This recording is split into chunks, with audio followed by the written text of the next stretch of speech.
But ഇപ്പോൾ മമ്മൂക്ക ചെയ്യുന്ന characters ഉണ്ടല്ലോ, ഫിലിംസ് ഉണ്ടല്ലോ, ഐ ഫീൽ ദറ്റ് നിങ്ങൾ തന്നെ you are discovering your self in different roles and ഭയങ്കര കറേജിയസ് ആയിട്ട് ചില ക്യാരക്ടേഴ്സ് ചെയ്യുന്നുണ്ട്. What is making you do that? I M enjoying this face of yours. അതിനൊരു കാരണം എന്താണെന്ന് ചോദിച്ചാൽ, എനിക്ക് പണ്ട് മുതലുള്ള ആഗ്രഹങ്ങൾ തന്നെയാണ് ഇതൊക്കെ. അന്ന് ഞാൻ പലതും ചെയ്തിട്ടുണ്ട്, അധികം ചെയ്യാൻ സമ്മതിച്ചിട്ടില്ല. കാരണം ഇതിൻ്റെ ഒരു പടം കൂടെ വരണം. അപ്പോൾ പല പ്രൊഡ്യൂസർമാരും നിരുത്സാഹപ്പെടുത്തുന്നുണ്ട്. എന്നിട്ടും നമ്മൾ മൃഗേഹ പോലുള്ള സിനിമകളൊക്കെ ചെയ്തു, കുറേയേറെ അങ്ങനെ വന്നതൊക്കെ. പക്ഷെ ഇപ്പോഴത്തെ കാലത്ത് കുറച്ചുകൂടെ ഓഡിയൻസ് കുറച്ചുകൂടെ എഡ്യൂക്കേറ്റഡോ അല്ലെങ്കിൽ ഡെവലപ്ഡോ എക്സ്പെരിമെന്റ്സ് ഇവോൾവ് ആയിട്ടുണ്ട് അവർ കുറച്ചുകൂടെ സിനിമയെ പറ്റി. അപ്പം നമുക്ക് എന്ത് കൊടുത്താലും വേറെ ഓക്കെ, ഇഫ് ഇറ്റ്സ് ഗുഡ്. ആ ഒരു ധൈര്യമാണ്. പിന്നെ പ്രൊഡക്ഷൻ മിക്കവാറും ഞാൻ തന്നെയായിരിക്കും. ശരിക്കും ഇങ്ങനൊരു സെറ്റിൽ അഭിനയിക്കുമ്പോഴേ ഈ ആക്ടർ എന്നുള്ളൊരു സംഭവമായിരിക്കുമോ ഡൊമിനേറ്റ് ചെയ്യുക, അതോ ഒരു ഫാൻ ഗേൾ എന്നുള്ളൊരു സംഭവമായിരിക്കുമോ ഡൊമിനേറ്റ് ചെയ്യുക കൂടുതലും? എന്തൊക്കെ ടേക്ക് അവേസ് ആയിരിക്കും? അല്ല, കൂടെ അഭിനയിച്ചാൽ ഞാനാ, അപ്പം പ്രശ്നമൊന്നുമില്ല, ഭാരമൊന്നുമില്ല. രണ്ടും ഒരുമിച്ചാണ് വരുന്നത്. ഫാൻ ഗേൾ നമ്മൾ ഫ്രെയിമിൽ ഇല്ലാത്ത സമയത്ത് ഫാൻ ഗേൾ ആണ്, ഫ്രെയിമിലുള്ളപ്പോൾ ആക്ടറാണ്. ആൻഡ് അത് രണ്ടും ഒരുമിച്ച് കൊണ്ടുപോകുന്നത് തന്നെ വലിയൊരു സംഭവമാണ്. I feel very very happy. And അത് ഞാൻ ഏറ്റവും കൂടുതൽ ചെറിഷ് ചെയ്യുന്ന പല പല മൂമെന്റ്സും പേട്രിയറ്റിൽ സംഭവിച്ചിട്ടുണ്ട്. പിന്നെ ഇപ്പോൾ ഈ ഒരു ലൈഫ് ഫുൾ സർക്കിൾ മൂവ്മെന്റ് എന്ന് പറയുന്ന പോലെ തന്നെ ഞാൻ സിനിമയിലേക്ക് കയറി വരുന്ന സമയത്ത് ഓഡിഷനൊക്കെ കൊടുക്കുന്ന ഒരു പെർഫോമൻസ് വീഡിയോ മതിലുകൾ എന്ന സിനിമയിൽ നിന്നായിരുന്നു. അപ്പോൾ ആ സീൻ എടുത്ത് പെർഫോം ചെയ്യുമ്പോൾ ഞാൻ ഒരിക്കലും വിചാരിച്ചില്ല, ഇത് ഒരു 7-8 വർഷം മുമ്പായിരുന്നു. ആൻഡ് ആ സീൻ പെർഫോം ചെയ്യുമ്പോൾ ഞാൻ ഒരിക്കലും വിചാരിച്ചില്ല ഓഫ് കോഴ്സ് മമ്മൂക്കയിലൂടെ പെർഫോം ചെയ്യാൻ പറ്റും. ഇത് സംഭവിക്കുന്ന തന്നെ ഒരു വലിയൊരു it's a huge dream come true for me. So that way it's been a full circle movement for me also. ഹാപ്പിയാണ്. സിനിമ എല്ലാവരും ഇതുവരെ പറഞ്ഞില്ല കേട്ടോ, ഇത് എന്നോട് ഇതുവരെ പറഞ്ഞിട്ടില്ല.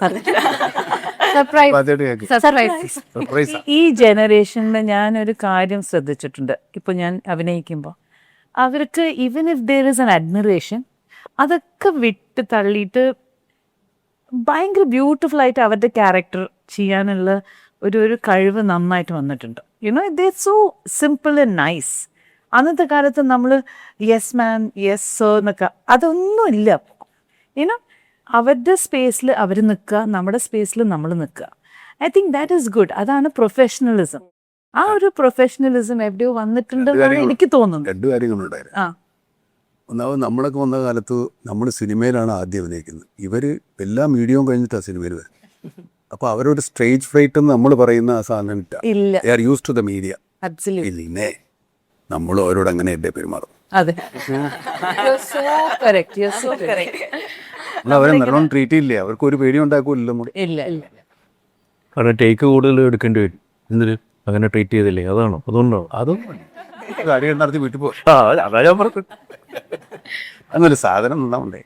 ഇപ്പോൾ നമ്മുടെ മലയാളത്തിലുള്ള പല സിനിമകളും വളരെ ചെറിയ ബഡ്ജറ്റിൽ അത്രയും ക്വാളിറ്റിയിൽ കൊടുക്കാൻ പറ്റുന്ന ടെക്നീഷ്യൻസ് അത്രയും ഡെഡിക്കേറ്റഡ് ആയിട്ട് നിൽക്കുന്നത് കൊണ്ടാണ്. അപ്പോൾ നമ്മുടെ ഈ സിനിമയിലും ഒരുപാട് ടെക്നീഷ്യൻസ് ഉണ്ട്. ഇപ്പം പ്രൊഡക്ഷൻ ഡിസൈനിലെ ഷായ്ചേട്ടനുണ്ട്, ജിമിൻ ചേട്ടനുണ്ട്, അങ്ങനെ ഒരുപാട് ടെക്നീഷ്യൻസ് ഉണ്ട്. അപ്പം നമ്മുടെ മലയാള സിനിമയിൽ ഏറ്റവും മികച്ച ടെക്നീഷ്യൻസിനാണുള്ളത്. അപ്പം നമ്മുടെ ഈ ഒരു സിനിമയിൽ ടെക്നീഷ്യൻസ്മാരെ പറ്റി ഒന്ന് പറയൂ. ക്യാമറാമാനെ പറ്റി പറയാം. മനുഷ് നന്ദൻ ഹാസ് ഡൺ ഈ പടത്തിൽ എക്സ്ട്രോർഡിനറി വർക്കാണ്. പക്ഷേ ഈ എക്സ്ട്രോർഡിനറി വർക്ക് ചെയ്യുന്ന ക്യാമറാമാൻമാർക്ക് വളരെയധികം ഈഗോവും ആങ്കറും ഉണ്ടാവും.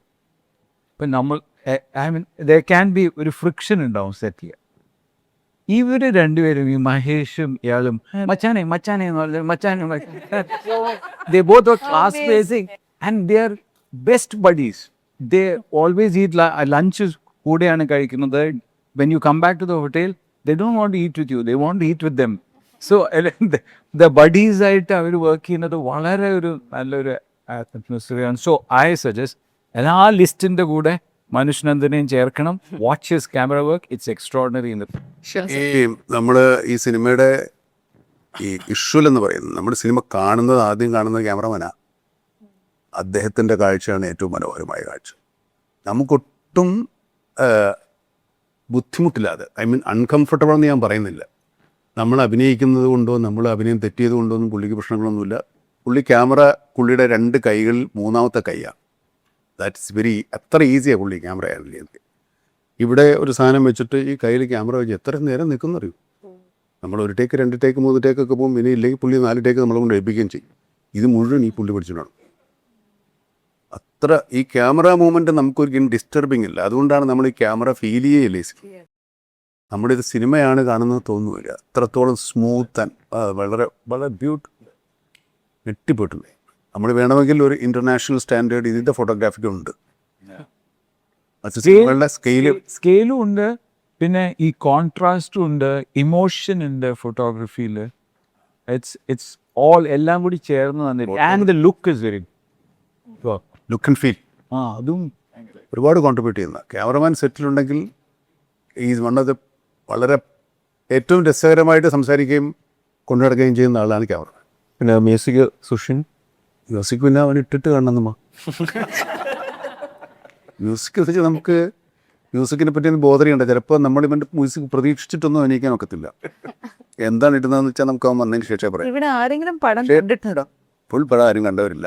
ഇന്നലെ വർമ്മ കണ്ടെന്ന് ടി വി വർമ്മ കണ്ടെന്ന് മറ്റേ പ്രകാശ് വർമ്മ കണ്ടെന്ന് ചാനലിൽ പറയണ്ടായിരുന്നു. അതപ്പോൾ തന്നെ പൊളിയും ചെയ്തു. അപ്പോൾ സിനിമ ഒരുപാട് കലാകാരന്മാരുണ്ട്. ഈവൻ മേക്കപ്പ് മാൻ തൊട്ട് എഡിറ്റർ തൊട്ട് മ്യൂസിക് ഡയറക്ടർ തൊട്ട് ആർട്ട് ഡയറക്ടർ തൊട്ട് പ്രൊഡക്ഷൻ ഡിസൈനർ, പ്രൊഡക്ഷൻ എല്ലാ A to Z എല്ലാ ചെറിയ ജോലി ചെയ്യുന്നവരും വലിയ ജോലി ചെയ്യുന്നവരും ഉൾപ്പെടെ എല്ലാവരും സഹകരിച്ചുകൊണ്ട് ഒരു സിനിമ പുറത്തിറക്കാൻ പറ്റുള്ളൂ. ഈ സിനിമയിൽ അത് ഒരു 120 ദിവസത്തോളം ഉണ്ടായിട്ടുണ്ട്. എല്ലാവരും തോളോട് ചേർന്ന് ആരും ബുദ്ധിമുട്ടിപ്പിക്കാതെ ആരും മുഷിയാതെ ഈ സിനിമ പൂർത്തിയാക്കിയിട്ടുണ്ട്. അതിനെ ഈ പ്രൊഡ്യൂസേഴ്സ് അതിനുള്ള സൗകര്യം ഒരുക്കിയ പ്രൊഡക്ഷൻ അനൂജ് ഓസ്മാൻ പാർട്ടി അവരോടും മറ്റു നമ്മുടെ വളരെ സൗകര്യമായി സിനിമയിൽ അഭിനയിച്ച് ഒട്ടും ബുദ്ധിമുട്ടിക്കാതെ നമ്മുടെ കൂടി പടം എടുത്ത് വെക്കുക. ഒരു ബുക്ക് വരുന്നുണ്ട് ഡയറക്ടറോടും ആന്റോ ജോഷി സാർ എഴുതാൻ പോയത്, ദ മേക്കിംഗ് ഓഫ്. അത്രയും കഥകളുണ്ട് ഇത്. അത്രയും പ്രശ്നങ്ങൾ ഈ എപ്പോഴും ഒരു ചിരിച്ച മുഖത്തോട് എല്ലാം ഹാൻഡിൽ ചെയ്യുന്ന ശാന്തമായ ഇതാണ്. അപൂർവമായിട്ട് ആൻഡോയ്ക്ക് ടെൻഷനാകാറ്. അത് ഭയങ്കര രസകരമായൊരു സംഭവം നമുക്കിവിടെ പറയാതിരിക്കാൻ വയ്യ. നമ്മൾ ഷൂട്ടിംഗ് ആദ്യം തുടങ്ങുന്നത് ശ്രീലങ്കയിലാണ്. അപ്പോൾ ലാൽ നേരത്തെ എത്തി. അപ്പോൾ ആൻഡോ അവിടെയുണ്ട്. ആൻഡോ അവിടെ ഇരുന്നു ലാലിനെ വിളിച്ചു. ഞാൻ ഇന്ന് എൻ്റെ അവിടെ വരുന്നത് ആരടി പെരുമ്പോൾ സാറേ ഞാനുണ്ട്. അപ്പോൾ അത്രത്തോളം കോപ്പറേഷൻ ഈ സിനിമയ്ക്ക് എല്ലാവരും ഞാനതൊരു ഉദാഹരണം പറഞ്ഞത്.